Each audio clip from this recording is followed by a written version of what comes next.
So, Christine, thank you a lot for joining. I had one main question I want to start with. I believe the pursuit of sustainable energy is important, but when I think about the scalability of low carbon fuels, it feels like a high stakes puzzle, really. When you combine the ambitions of Europe and the reality of the supply chains, seems like a few things are breaking along the way. And you might be the best one to really ask this question, specifically about the feedstocks that are used in the biodiesel, biofuels sectors. So philosophically, the green energy transition is the social responsible thing to do for the globe, right? So the umbrella of moving to greener, more sustainable fuel sources seems like a great idea. And over time, I think we will make that transition a little bit more seamless. But to your question, in practice, the reality of making that transition is extremely complex. So if you just take an example of biofuels and SAF, so sustainable aviation fuel, those fuels are made primarily from veg oil feedstocks, fats, and waste oils. And so first of all, you think about the veg oil landscape, and traditionally veg oils have been used in food and feed. And so when you start to introduce fuel into the equation, if you're just thinking about a simple supply and demand, all of a sudden we have a lot more demand for veg oils. So the price of veg oils is going to go up, and you're going to need to create new supply chains to feed the energy facilities that are going to be making biofuels. The same can be said for fats and waste. And so what happens, you've got commodity prices that are going up. You now have an intersection between food, feed, and fuel for veg oils, and you have a limited supply. So the maturity and the time it takes to set up those supply chains, ramp up production for veg oils, also create new supply chains that are going to feed the energy producers, all takes time. You also have the complexity of what that does when you are changing supply chains. So if you think about the US, for example, most of the veg oils are produced from seeds coming out of the Midwest, and most of the producers of the veg oils coming out of crush are also located in the Midwest, whereby most of the energy producers are situated on the coastlines. And so in order to get your feedstocks to the energy producers, you are trucking or railing these feedstocks across large portions of the country. And those transportations also have an environmental impact. And so you might be making sustainable fuel, but the greenhouse gas implication of moving that feedstock to the energy producer to make that fuel might be negating a lot of the benefits of the production of that sustainable fuel. So the complexities of setting up those supply chains takes time, and you really need to think about the total impact of GHGs on that supply chain. And then when you look to Europe as an example, and you've got the RED 3 regulations, and you've got targets for GHG emissions. One of the big things that's different in Europe is the limitation of palm oil and how much palm oil goes into Europe and into the supply, and that has a lot to do with, they call it indirect land use charge. So basically, they don't want to see destruction of additional forests to create palm production, which then thereby comes into Europe, because again, you're sort of negating the positive impacts to producing the fuel. So one of the challenges that you can see is around waste oil. So waste oil, from a definition standpoint, is used oil.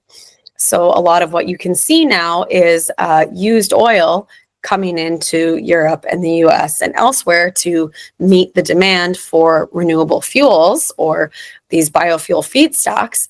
But it could be, for example, palm oil that is native palm oil going through China and used and then coming into Europe not as palm oil but as used oil, and meeting that satisfaction. But again, if you go to what the impetus is of having a green energy transition, it's really hard to figure out if you're truly having the type of impact that those regulations and frankly all of the companies around the world are doing to try to push the needle forward from a socially responsible standpoint. So to your point, it's an extremely complex puzzle.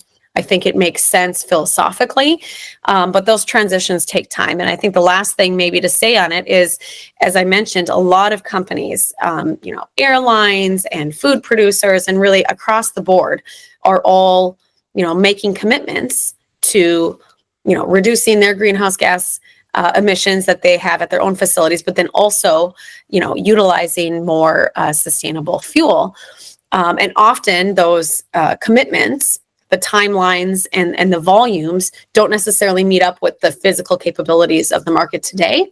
And so you start to see some of those timelines or commitments pushed out or modified to meet what is actually physically capable in the market today.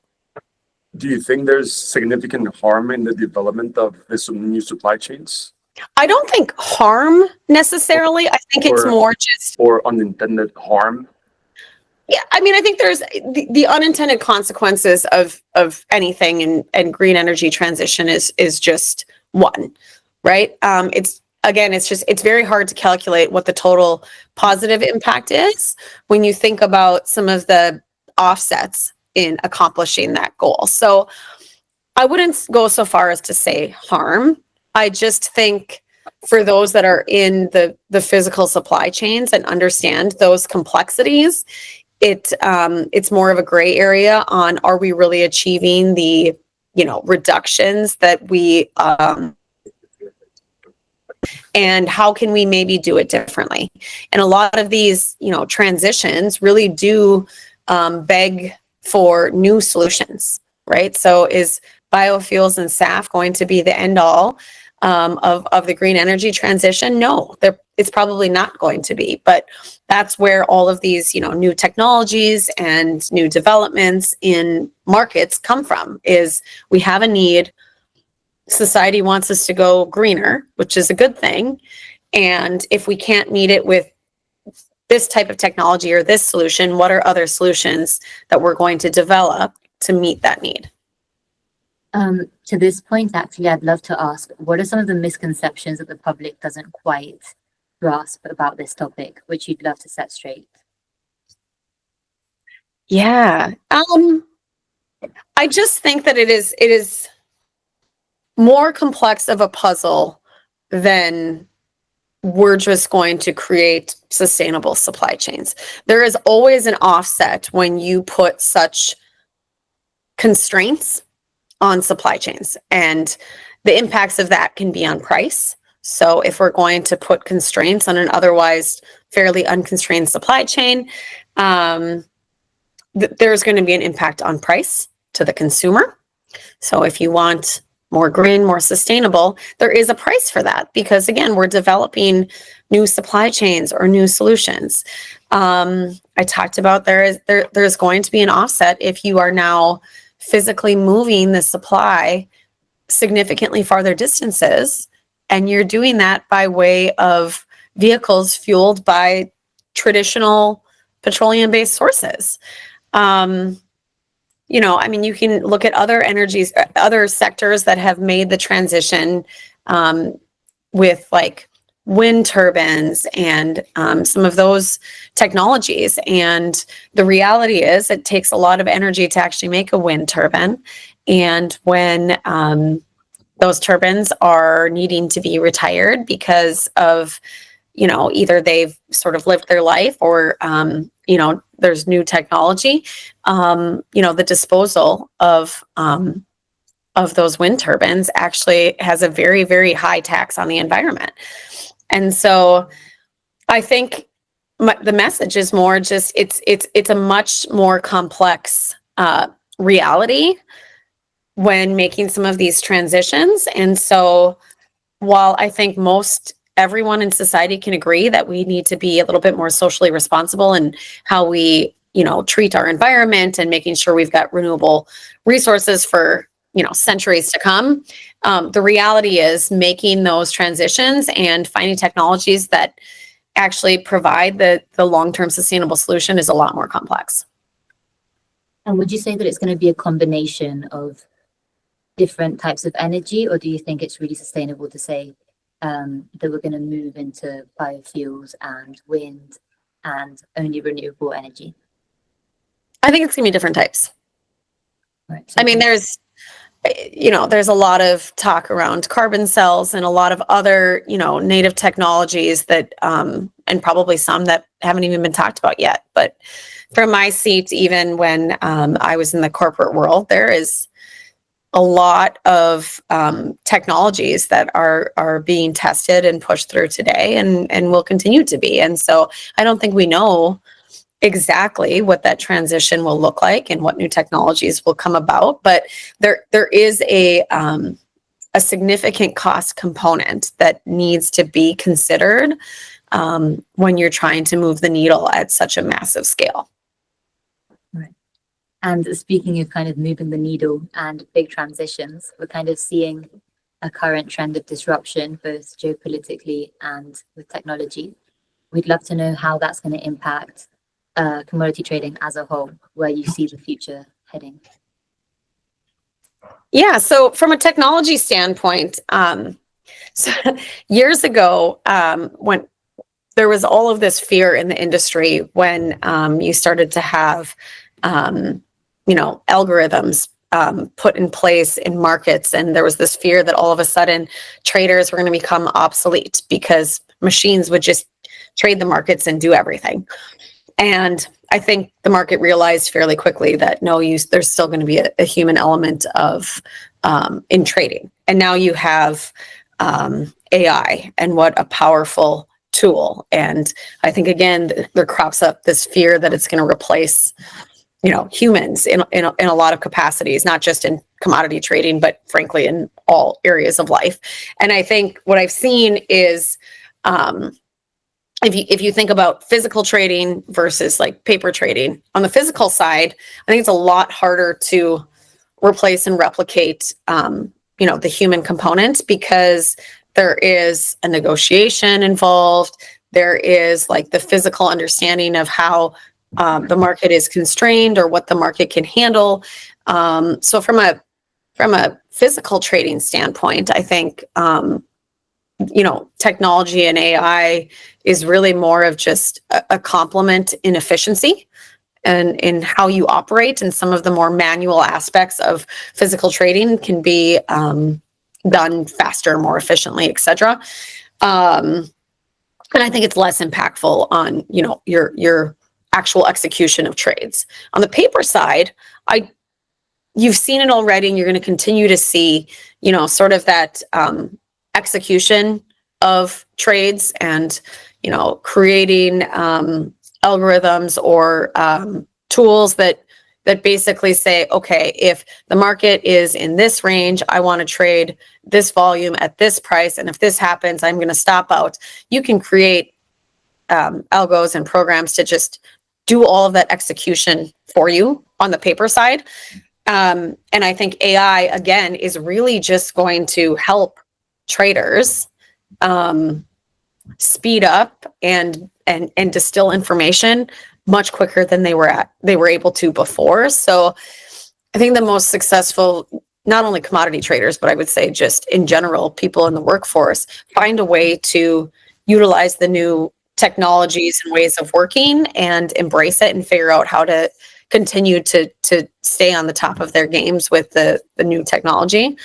In the political landscape, as many people know, well, first of all, it's ever changing, right? So oftentimes we hear about it's very relevant to the news today, tariffs going on in the US with our neighbors, et cetera.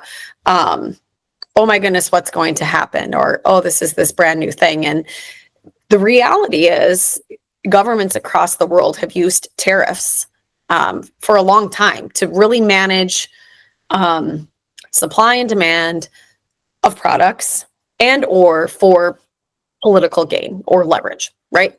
But but we have always had to deal with tariffs in different parts of the world and the political influence. I think what has changed over the last, say, 10 or so years is, again, the speed of information that hits the market is instantaneous. And so when there is a change in policy in any government, or, you know, a potential, a world leader makes a comment that hits the news, we call it headline risk. That now has an almost immediate impact on the prices of commodities, because the market is trying to decipher how that's going to change the value of those particular commodities. And so what has changed about the political landscape is more the speed of impact that it has on the marketplace than it did before, when you just didn't have those headlines coming at you all the time. It's made the markets a lot more volatile.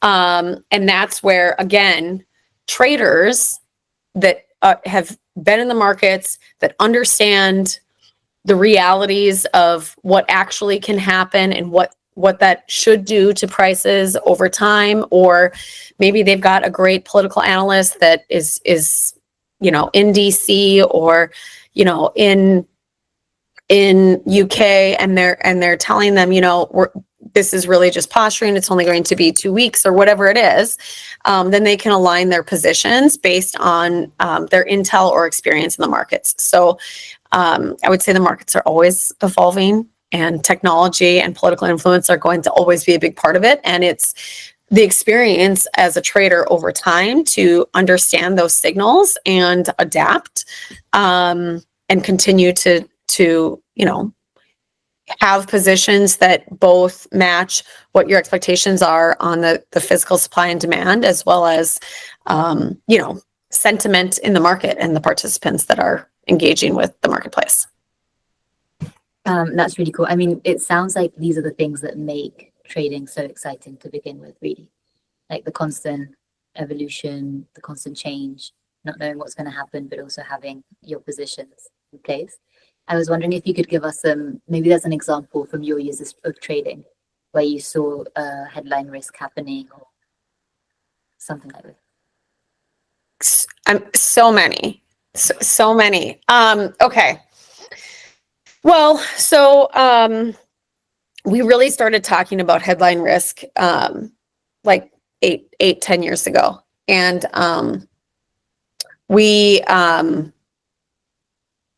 there were talks of some pretty big changes in the US for biofuels. Actually, we'll just talk about that. And, you know, everything was going to go greener, but everything was really dependent on what the EPA was going to do for the actual regulations in the US. So unlike Europe, we don't have a federal mandate for biofuels, as an example, right? And so there was a lot of headlines coming out on like, oh, there's going to be a big change. The EPA is going to make a big change. And it significantly impacted the price of oil. And those of us that had been trading veg oils for a while basically had believed that, like, one, they were going to keep kicking the can month after month, and you weren't going to see, you know, sort of that reconciliation with what the market was expecting, because you weren't going to see, you know, the latest report come out. And two, at the end of the day, you weren't going to see a massive change. And so for those of us that had been through this cycle year after year with veg oils, we expected that there really wasn't going to be a significant change. Yet the market was trading a big change in policy, and therefore would significantly impact the balance sheet. And we basically took the opposite position, and were able to you know, obviously see the benefit of that when the EPA report did come out and there wasn't this massive change as the market was expecting. And I think the market started talking about it in like June.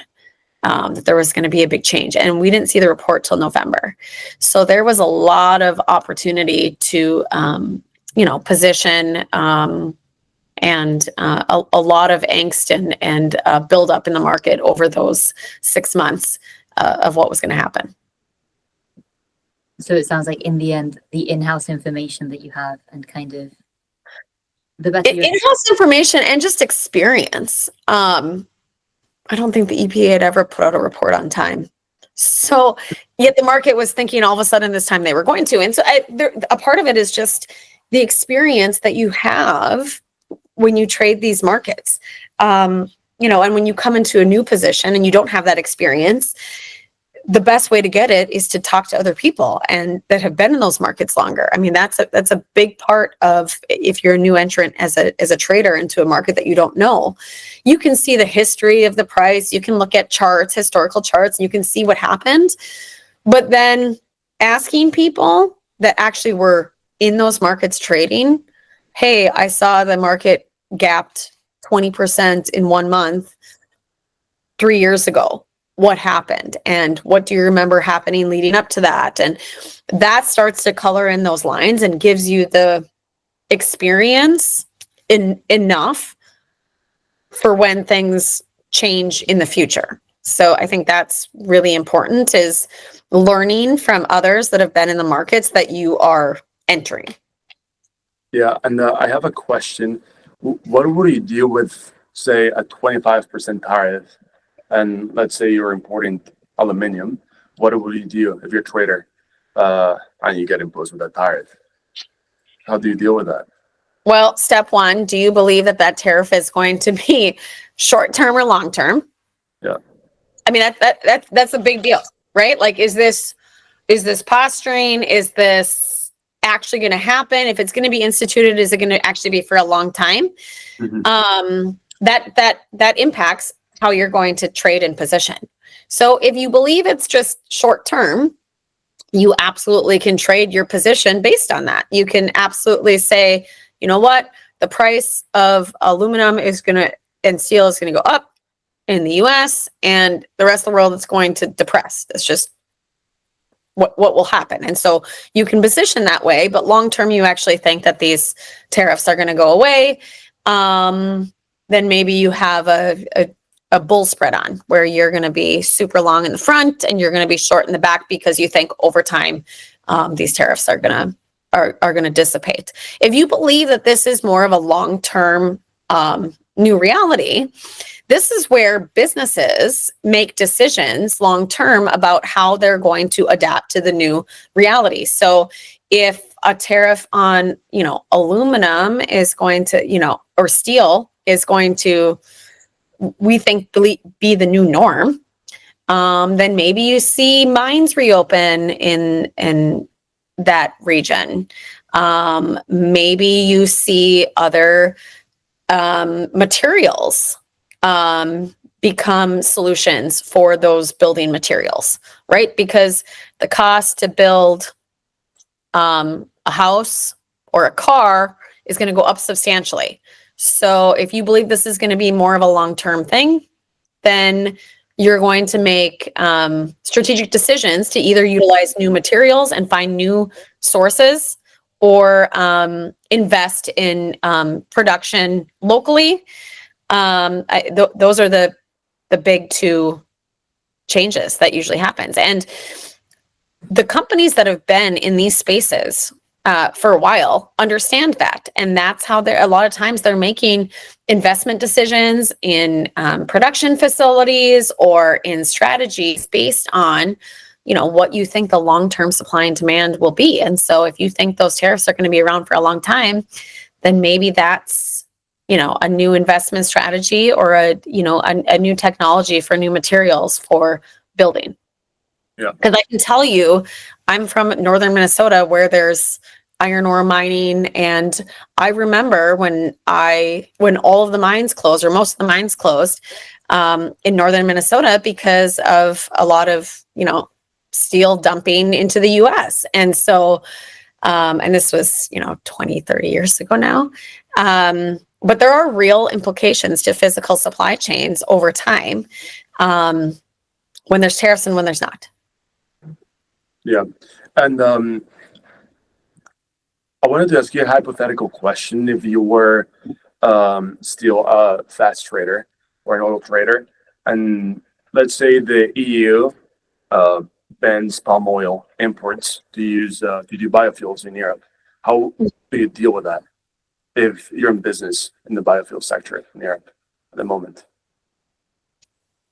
Well, palm is already pretty limited in Europe specifically.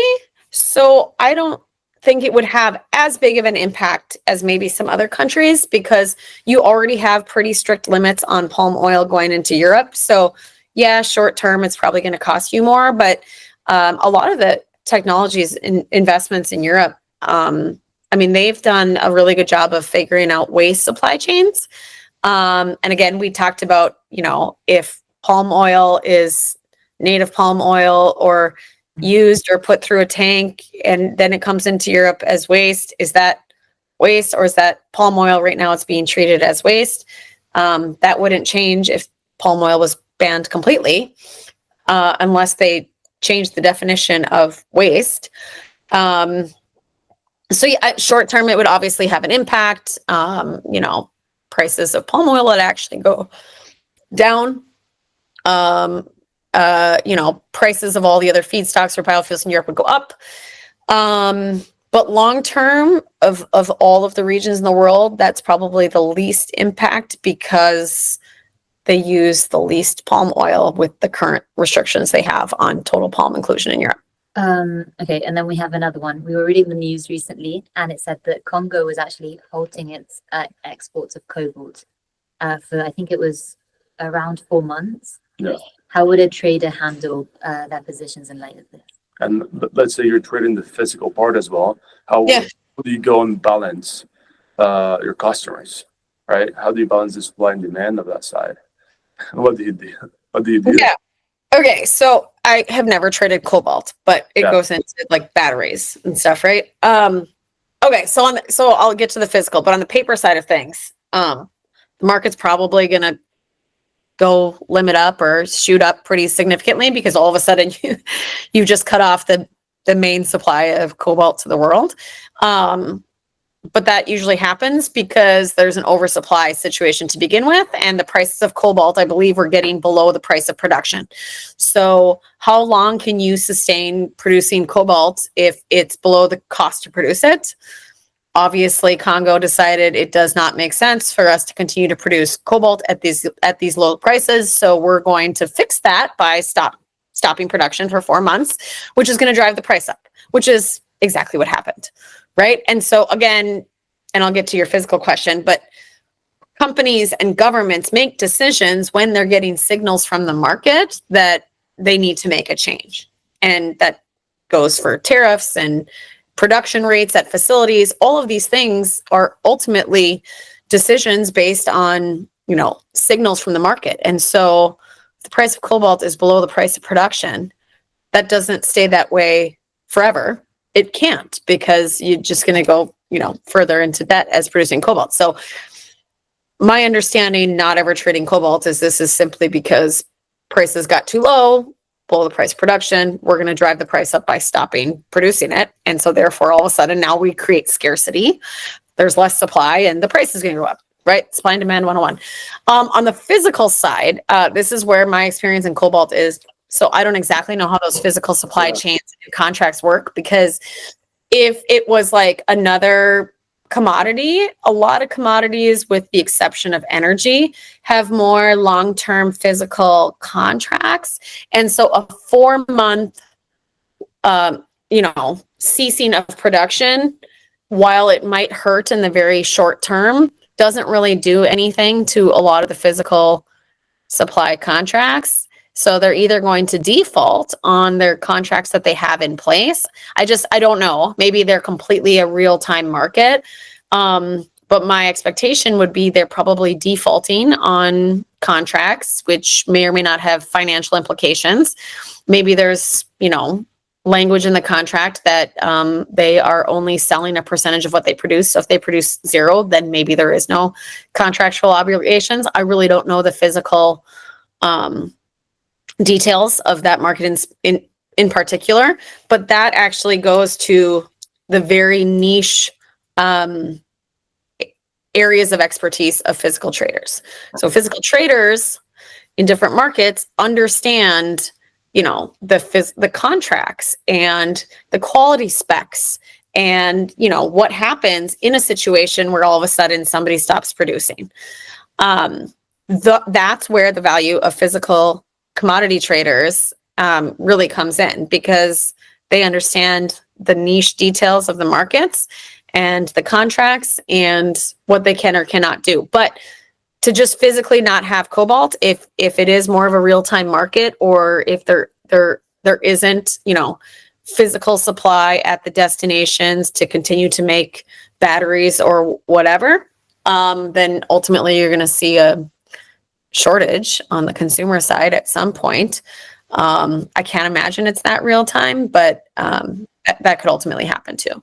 So a physical trader would hedge against this via some contract, via some clauses that they agreed previously with their customers? So that's actually more of an interesting question. So if you are physically long cobalt, again, I don't know the contract details, and you hedged your physical long by selling the paper market, and then this event happened, you are in a lot of trouble, because now you're short on the paper side, just lost a lot of money because the market went up, and you don't have your physical supply. So the argument is, was that a good hedge? Well, in this situation, probably not. And so that is also the value of really understanding commodity markets and how you position and how you hedge or not. There are extreme events that can actually make a hedge add risk versus mitigate it. And that would be a scenario in which you could have a really big problem on your hand if you're a physical trader. You now no longer have the physical supply and you hedged it with a derivative short. I see. I'd love to know also, so a trader arrives on their day of work. I'd love to know what the chains behind the scenes are of information. So the different professionals, the analysts, I imagine some sort of legal professionals are behind the contracts, at least for the physical commodities trading, as you were saying before. So kind of what is the back, what's behind the traders? How do they get So it's set up different at every shop you're at. So, but in general, so if that happens in that moment, if you don't understand the technical details of the contract, the first person you're probably calling is the lawyer on your team that has reviewed the contracts to understand the physical implications of what's happening if you don't already know them. So you're reviewing that. You're probably talking to your analysts, specifically your macro and micro analysts, to find out what happens on the balance sheet and how quick, and what that's going to do to the supply chains. But in general, what's behind commodity traders? There's so many amazing roles that intersect with commodity traders. So analysts, you've got crop analysts, you've got weather analysts, you might have a meteorologist and a climatologist on staff. You have technical analysts that are analyzing the text in the paper markets. You've got macro and micro economists. Usually, you might have somebody that's a political analyst that is seated, maybe with lobbyists in the government, to just be understanding what's being talked about and proposed in different areas of legislation. You might have a performance analyst, so those that are helping illustrate a backward-looking view of how you performed as a trader. So the limits you used, how you performed using those limits, your hit ratios, all different types of performance-based metrics to actually make you become a better trader. You've got accounting and finance professionals that are helping reconcile your physical and financial positions and creating your P&L. You've got usually transportation logistics professionals that are helping make the physical happen. You've got compliance individuals that are helping you understand the rules and regulations in trading different products on and off exchange. And they're also helping a lot of times with the trading platforms and also any training that you might need to do from a regulatory standpoint to be a trader. Usually you've got credit professionals that are ensuring that you have credit to be trading these products. Just a whole host of different professionals, depending on the size and scale of your organization. You might be wearing multiple hats. When I was in energy trading, we had a fairly small group, and so I was my own analyst. So a lot of times you can be, and then we had like physical schedulers that were handling all the logistics, but they were like a part of my team. So a lot of times you might be wearing multiple hats, but there's a lot of really great roles that help support physical and financial traders. Just before we get into the Q&A, I have one last question for you. Oh, yeah. What is your take on the energy companies unwinding their sustainability efforts? We've seen that a lot last year in 2024, but also especially with the new president in America. What is your take there? Do you think we're going to see a reversal, that all the energy companies are going to really stop the pursuit they had? Do you think the European companies are going to follow along to some American ones? What is your take? That's a very loaded question. Yeah. Well, okay. To the last piece of the question, I haven't ever seen Europe follow the US in anything. A lot of the times with regard to energy policy or contaminants is another big one.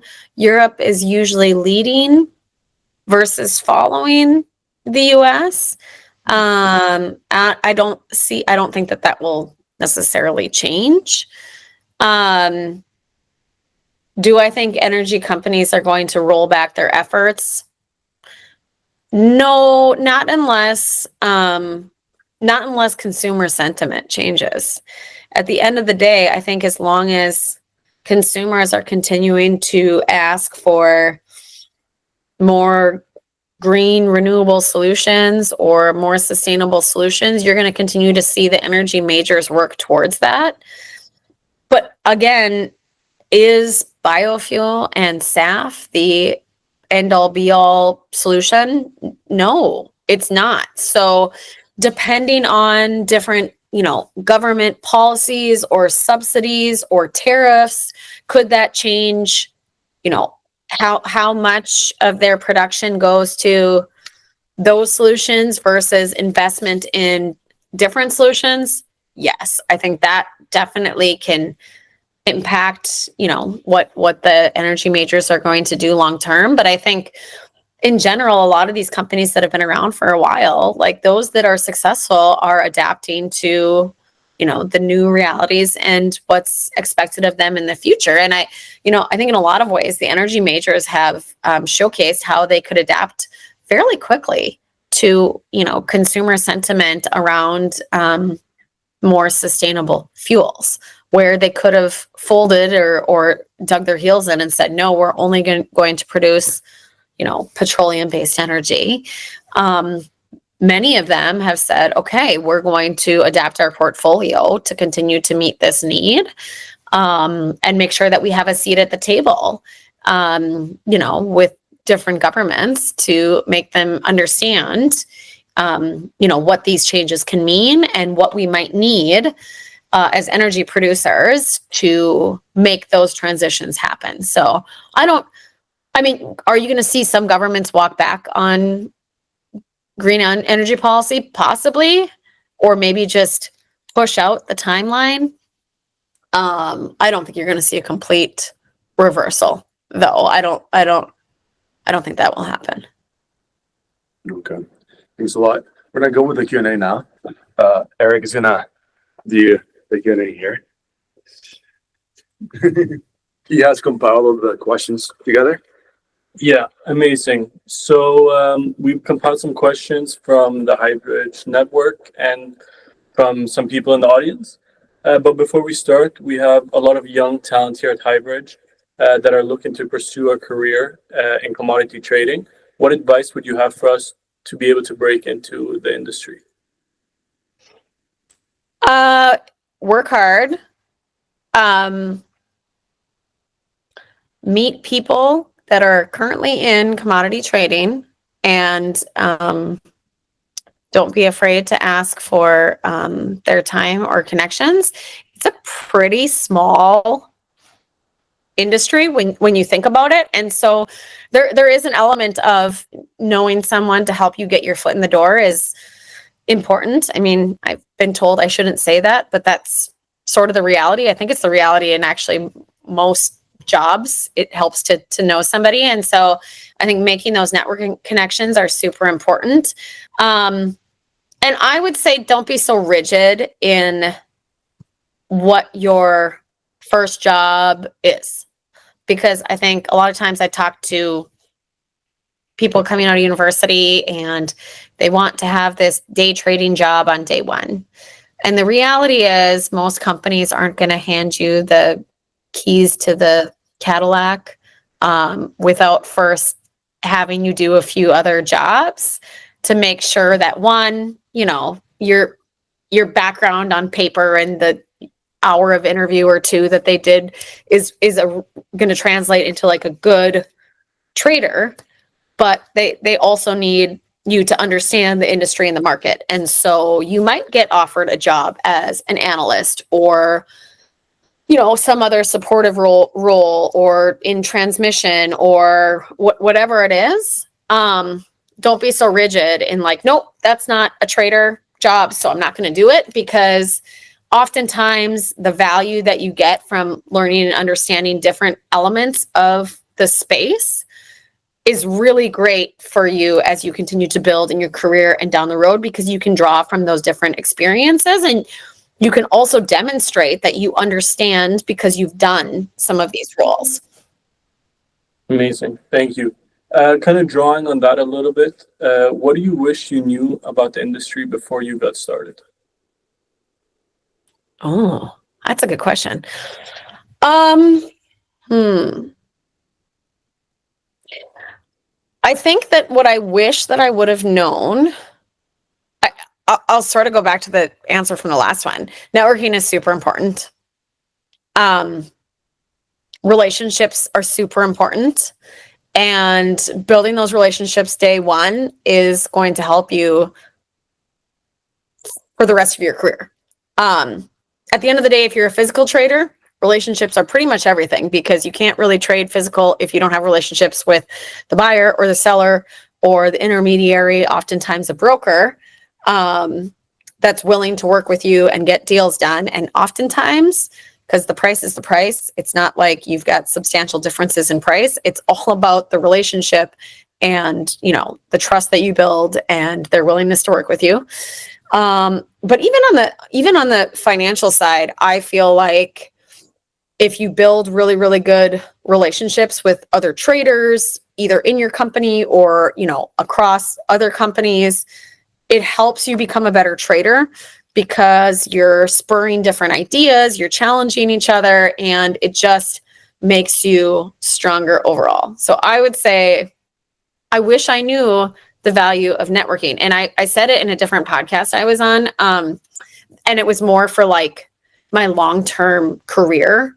Like I didn't really strategically start networking till like 4 or 5 years in, but that was more for like my upward trajectory in my career. But the networking in like your space in the industry is also super important. And so if you have the opportunity to go to a conference in the industry, yes, all of the speakers are super, you know, the topics are great, the stuff you'll learn is amazing, but it's equally as important to be building the relationships with the other people that are at those conferences as well. Kind of going off the fact that you mentioned you'd been on a podcast before, what's one book or podcast or resource you'd recommend to someone interested in trading or the commodity market? Okay. So I was on Strong Source podcast first, and I would highly recommend that one. That's a global commodity podcast, and they're fantastic. The other one that I was on was called Amplify Me, and that one is also super relevant, especially to more university students. So check out those two. Those are the two that I was on, and they've just got so much great content. As far as books, this one isn't so much commodity trading, but it's one of my favorites. It's called Multipliers. And that one I think is just really important for understanding how to leverage people's potential. If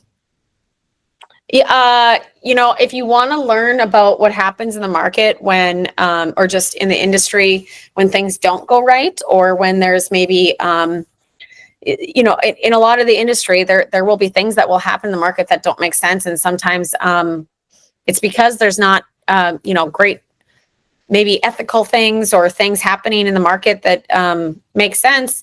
You could read I think it's called Smartest Guys in the Room, the whole Enron story. That one is fascinating to just learn about, what can happen with a company. And there's so many others out there, but those are a few. There's another one, Thinking Fast and Slow, I think it's called. That's a good one. Yeah, no, thank you. We really appreciate that. We're writing them down as you speak. Yeah. There's another one. There's a options trader book. I can send it to you guys later. That's really good. Like if you want to learn options trading, it's one I highly recommend. I'm just spacing on the exact Be happy to get that. but I'll send it to you guys. And then, to round it off, we have two last questions, more about the ethics in commodity trading. So the first one is, how do you navigate ethical dilemmas in commodity trading, especially when dealing with resource-rich, but potentially or politically unstable regions? Oh, that's a great question. So my best advice is you never compromise your values to get a deal done.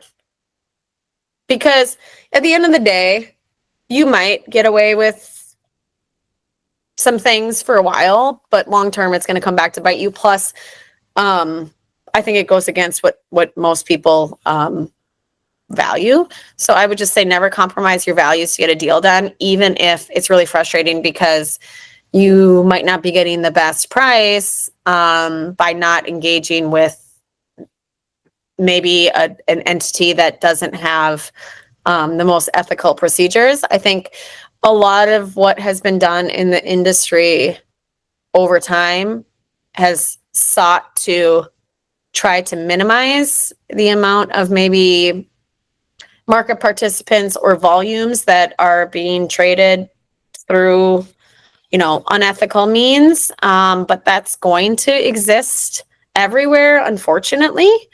And I think you treat it more as a known fact that you deal with versus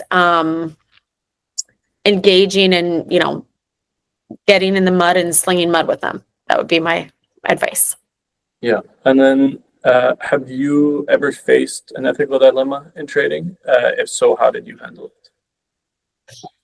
I have. I've faced a lot, both me personally and with my team. Okay. So I had a broker that was when I was in energy, and it's the top broker. Everybody used him, and we went down for this industry event, and he was using a lot of drugs and giving people kickbacks on the side and cash. And when I saw it firsthand, I immediately fired him and hired a different broker. And I got a lot of feedback that how dumb was I? Because this was top broker, everybody used him, and I was not going to be able to sustain the amount of volumes in trading by going with a different one. but at the end of the day, like that was completely unethical and going against my values. And I couldn't do it. And you know what? I still was able to trade. I was still able to be just as successful. And frankly, I could use that to my advantage, to work with others that felt the same. So I faced that. I faced it on the food side, when I was trading corn and my team, and we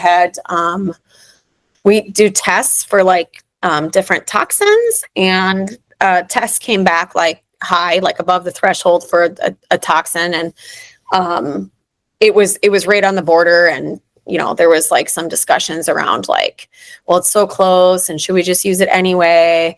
And again, and the cost to the business was millions of dollars of losses, because this product we couldn't use and it was our fault. Like we had bought the product, it was in spec, and then when we went to move it to another location, it had fallen out of spec. And so the question was like, can we still use it for food? And the reality was no.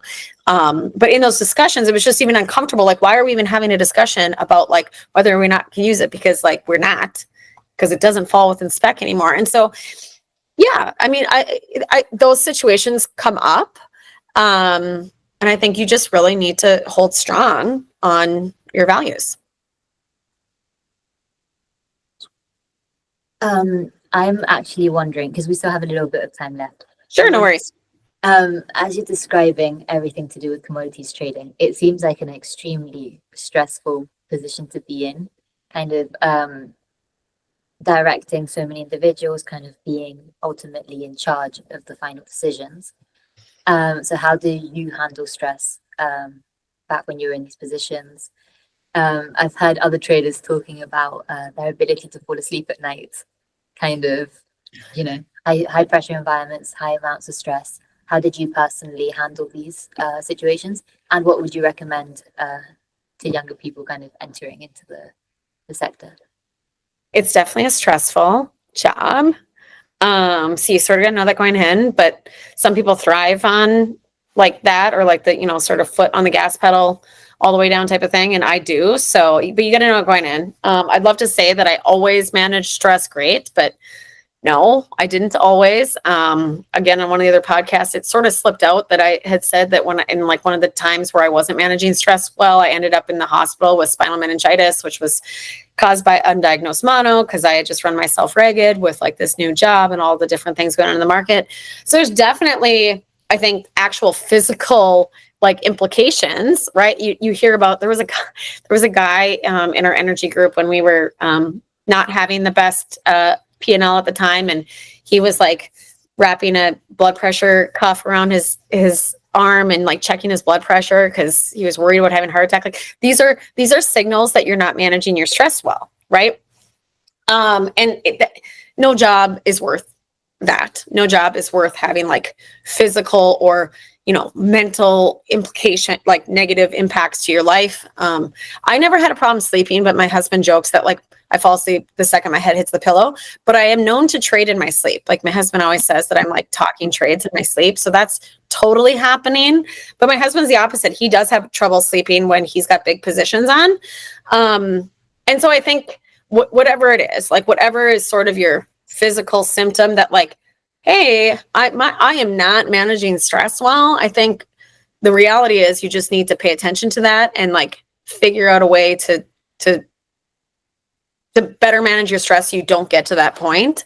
I've got like, I was asked one time when I was on a panel, what were my 2 non-negotiables, which I had never heard that question asked before, but it was sort of a good question. And it was so funny, my answer, like looking back, but my answer was, I get my nails done every other Saturday at 7 a.m., which just seems funny, but that was just because I like to have my nails done.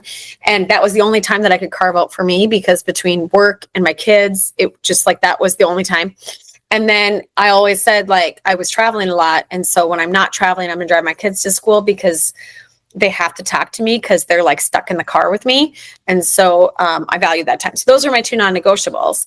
But I think for practical advice for others, don't compromise your values. I also think you can get super stressed if you're, you know, maybe doing a shady trade or something and it's not, you know, it's maybe not right or not ethical. That probably tells you don't do it. So stick to your values. I think make sure that you schedule time for yourself, right? That's your non-negotiable. So if that's, I'm going to work out every day, I'm always going to have a healthy meal, I'm always going to go to this yoga class to de-stress, or I'm going to go, you know, I'm going to spend time with my friends socially like twice a week or whatever it is, like have your like de-stress moments and make those your non-negotiables so that you can manage it. And like, if you find yourself that this is like not the job for you for whatever reason, just stop doing it. Go find something else that doesn't cause you like that, you know, stressful response that you can't manage. That's not to say you're not going to get stressed. You're going to have your blood pressure go. It's a highly stressful job, but it's how you manage it. And if you can do it in a healthy way, that really, I think, is the difference between like traders that can do it for a long time and those that maybe get burnt out or maybe go towards like other ways to manage their stress that maybe aren't so healthy. Very cool. And then another question, really quickly.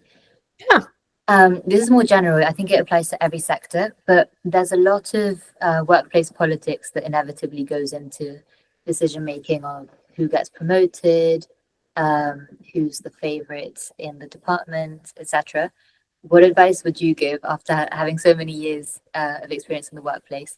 How would you advise people to handle these sort of situations, particularly since you've been a woman in a male-dominant environment where maybe you have to shout for recognition rather than being handed, you know, props?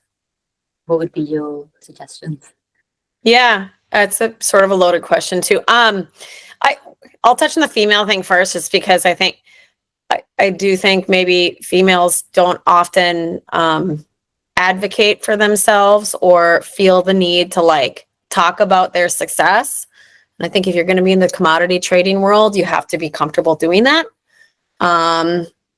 So specifically, but it goes to anybody, but you need to be comfortable talking about your successes and your failures, and in your failures, how you're going to turn those into successes or learn from them and do that next time.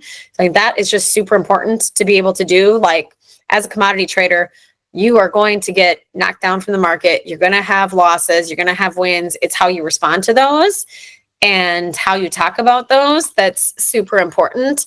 I would love to tell you that you could just stay out of office politics, but the reality is they exist everywhere. That doesn't mean that you need to be engaging in things that don't feel comfortable or true to you. Again, it's sort of like the ethics question around like some things you just know, like that person is going to totally suck up to that boss and may or may not get preferential treatment for it. That doesn't mean that you should go and do the same thing. I think there is this element of staying true to you, sort of knowing the players in the office and the environment, but like staying true to who you are and being comfortable with like the value that you bring, and that as long as you're able to continue to perform and articulate what you're doing and what your ambitions are and working towards those goals, that those things are going to happen. You don't necessarily have to play a role that maybe you're not comfortable with or not true to you. There is also this saying, like, don't hate the player, hate the game. There is an element everywhere of office politics. And so it does not look good on you when you're talking negatively about others that might be playing the game differently than you.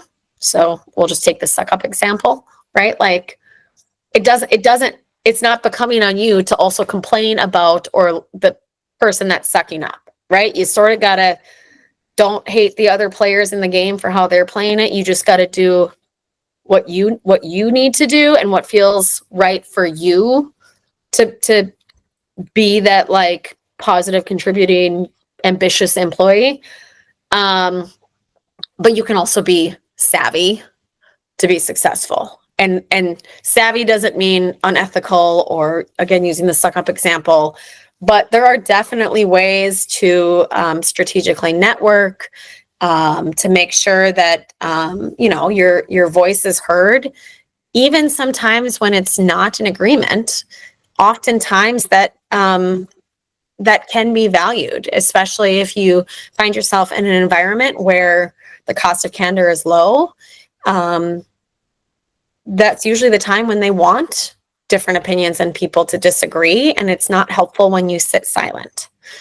And so the last thing I would say is just be confident in your views and what you're doing, and be willing to voice them.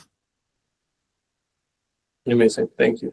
Thank you. That's a great way to end the podcast, I think.